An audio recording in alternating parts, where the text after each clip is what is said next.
Good morning, friends. Today we are looking for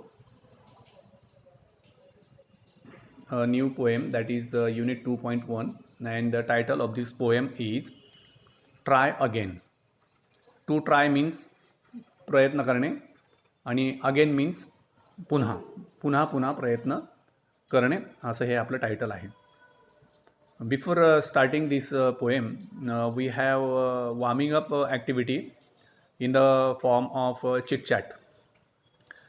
तुम्ही ज्यावेळेस वर्गात राहिला असता आता तर आपण समोरासमोर एकमेकांना हे प्रश्न आपण विचारले असते, पण डझंट मॅटर. असं समजा आपण वर्गातच बसलो आहेत आणि मी तुम्हाला प्रश्न विचारतोय. The first question is what do you like, poems और स्टोरीज? तुम्हाला कविता ऐकायला आवडतात का स्टोरीज, कथा गोष्टी ऐकायला आवडतात?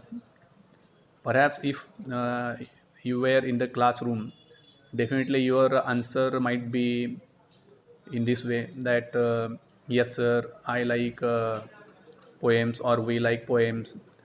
Some students could say no sir, we don't like stories, we only like poems to listen. So in this way your answer would be in this format. Now the second question, what kind of poems do you enjoy the most? तुम्हाला कोणत्या प्रकारच्या कविता ऐकायला जास्त आवडतं? बरोबर. तर स्वतःलाच हा प्रश्न विचारायचा आणि त्याचं उत्तर देण्याचा प्रयत्न करायचा. Third question, do you think poems can inspire us? तुम्हाला असं वाटतं का कवितांपासून आपल्याला प्रेरणा मिळते? If yes, then your answer should be yes, we get inspiration, or we seek inspirations from poems. The next question, do you remember any such inspiring poem? तुम्हाला अशी प्रेरणादायी एखादी कविता आठवते का? Fifth question, when did you learn or listen to it? तुम्ही अशी ही inspirational जी कविता आहे, प्रेरणादायी कविता आहे, ती तुम्ही केव्हा शिकलात? And the last one, what message do you get from it? तुम्हाला अशा प्रकारच्या ज्या इन्स्पिरेशनल कविता असतात, प्रेरणादायी कविता असतात, यांच्यापासून तुम्हाला काय संदेश मिळतो किंवा काय प्रेरणा मिळते? अशा प्रकारचा हा प्रश्न आहे. तर ही चिटचॅट ॲक्टिव्हिटी आहे. तर आपण कविताच आता शिकणार आहोत. मी काही शब्दांवरती शब्दांच्या खाली अंडरलाईन करेल किंवा काही शब्दांना मी सर्कल करेन.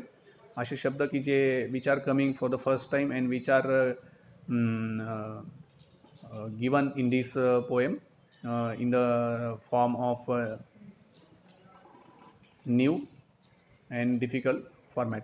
Okay, so I am reading this poem loudly. You should pay your attention at each line and each word. Okay, now you may see in the beginning of this poem, in the very first line, this particular word is given. You may read it as tease, understood, but this is not tease, this is it is. It can be read as it is. Okay, so it is a lesson you should heed. It is a lesson you should heed. Try again. If at first you don't succeed, try again. Then your courage should appear, for if you will preserve, you will conquer. Never fear, try again. Once or twice, though you should fail, try again. If you would at last prevail, try again. If we strive, it is no disgrace, though we do not win the race. What should we do in that case? Try again. If you find your task is hard, try again. Time will bring you your reward. Try again. All that other folk can do, why? With patience, may not you? Only keep this rule in view. Try again. The poet is W.E. Hickson. Mind well, the name of the poet is always given at the bottom of poem. Okay, so let us see in Marathi explanation. In the very first line, poet tells us, "It is a lesson you should heed, try again." कवी असं म्हणतायत की तुम्ही प्रत्येक गोष्टीकडे लक्ष दिलं पाहिजे, बरोबर? प्रत्येक गोष्टीकडे तुम्ही लक्ष दिलं पाहिजे. याचा अर्थ लक्ष दिलं पाहिजे म्हणजे यू शुड बी कॉशियस. तुम्ही दक्ष असायला पाहिजे, सावध राहायला पाहिजे. आणि लक्ष लागत नाही, प्रयत्न करत चला. आता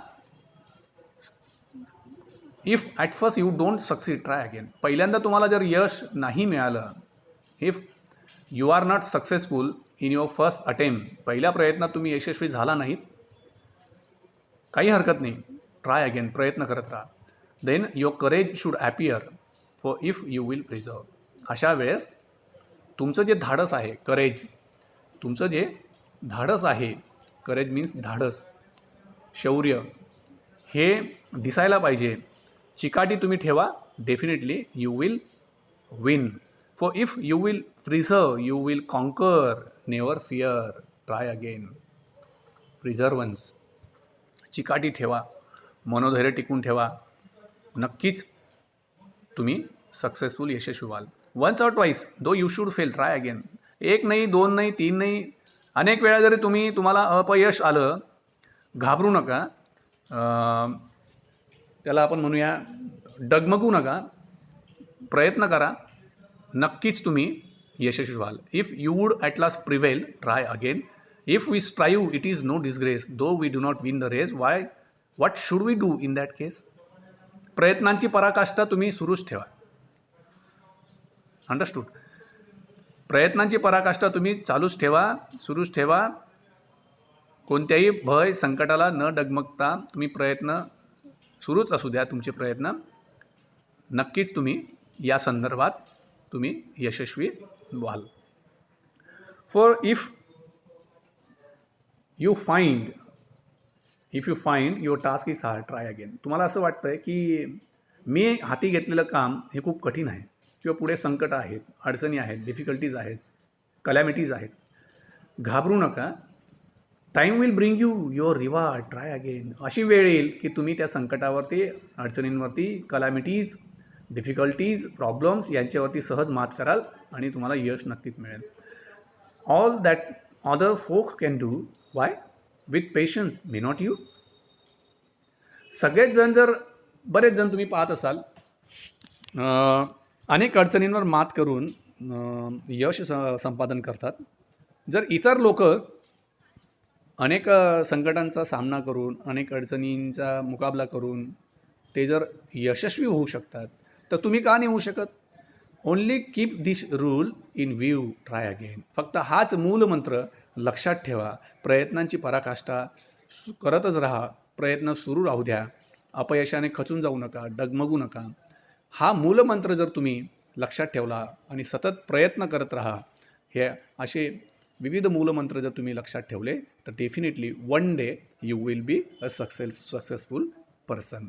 so friends, today we have seen this poem, we have learned this poem. Okay, now some activities are given in the form of English workshop. The first activity is the following anagrams. The following anagrams contain words or phrases from the poem. Guess and write what they are. आता इथे काही शब्द दिलेले आहेत. These are anagrams. In last period you were taught some anagrams in the last chapter. anagram म्हणजे काय, की एक इंग्रजीचा शब्द दिलेला असतो. त्या इंग्रजीच्या शब्दाचे जे लेटर्स असतात, अल्फाबेटिकल लेटर्स जे असतात, त्यांची अदलाबदल करून त्यापासून एक अर्थपूर्ण शब्द तयार करणे, याला ॲनाग्राम असं म्हणतात. मी तुम्हाला सांगितलं होतं, जसं एक शब्द घेऊया, 10, TEN, 10 म्हणजे 10. आता मी काय करतो, या TEN, 10 म्हणजे 10, तर या शब्दांमध्ये असलेले जे लेटर्स आहेत, TEN, यांची अदलाबदल करतो आणि एक अर्थपूर्ण इंग्रजीचा शब्द तयार करतो. मग मी काय करतो, N सुरुवातीला ठेवतो, त्यानंतर E ठेवतो आणि T ठेवतो. काय झाला, नेट शब्द. नेट म्हणजे काय, जाळी. आलं लक्षात. अशा प्रकारचे शब्द तयार करायचे आहेत. So this is called as an anagram. सो हे असे शब्द एवढे दिलेले आहेत, यांच्यापासून तुम्हाला ॲनाग्राम बनवायचे आहेत. ते शब्द कवितेमध्ये आलेले आहेत. Understood. See the next activity. Pick out lines that convey the following from the poem. कवितेतनं अशा ओळी शोधा की ज्या ओळींचा अर्थ हा असा होतो. पहिलं ए काय दिलं आहे, if you keep trying without a doubt you shall win. म्हणजे तुम्ही जर प्रयत्न करत राहिलात, मनामध्ये कोणतीही शंका न बाळगता, तुम्ही नक्कीच यशस्वी व्हाल. या अर्थाची ओळ कवितेमध्ये आलेली आहे, ती तुम्हाला फाइंड आउट करायची आहे आणि you have to note down in your notebook. Understood. When our school will reopen, when you all will re-enter in our school premises or in the classroom, we will check your homework activities or the assignments.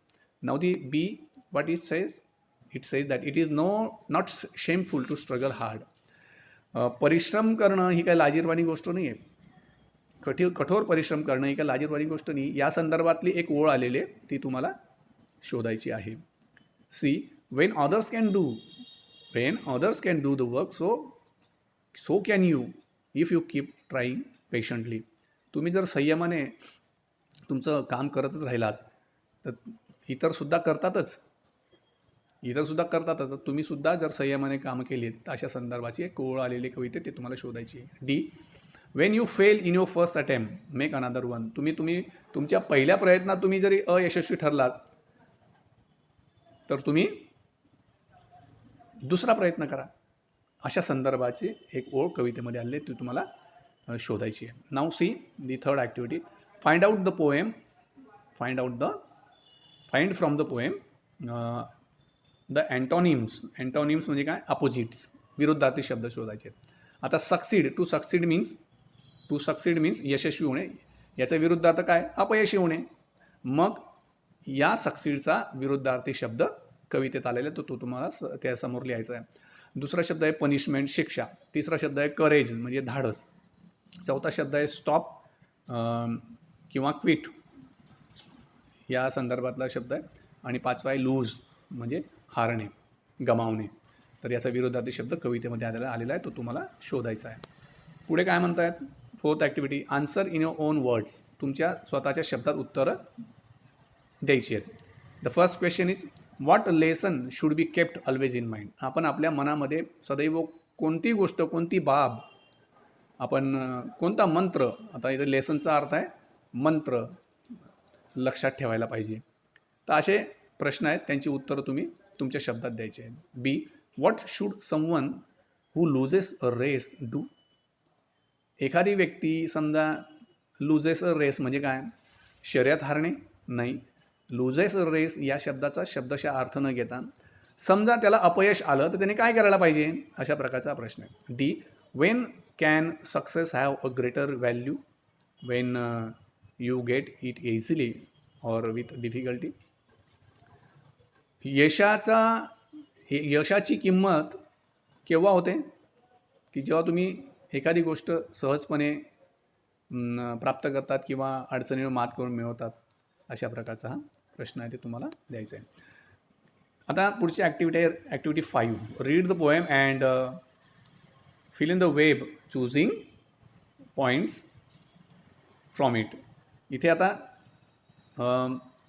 Web chart दिलेला आहे, हा web chart दिलेला आहे बरं का, हा web chart दिलेला आहे.